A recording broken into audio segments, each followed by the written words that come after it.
A sua força está na sua fé. Tem fé, tem força.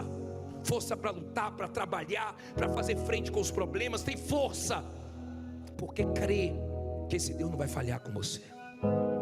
Você acha que o Deus que tirou Daniel da cova, que o Deus que tirou José da prisão, o Deus que tirou Jeremias do fundo do poço, você acha que esse Deus não pode tirar você dessa situação? Tire essas coisas da sua cabeça. Eu já fui preso, eu tenho um nome sujo, como é que minha vida vai mudar? Ninguém vai abrir a porta para mim. Deus abre a porta para você. Quem está colocando essas coisas na sua cabeça é o diabo, é o mal, para você voltar para a vida errada. Porque com o nome sujo ou com o nome limpo, Deus vai te honrar, se você se voltar para Ele. Deus é Deus.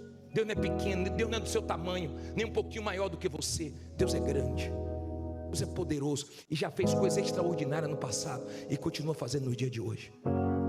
Você não pode perder sua fé. Amém?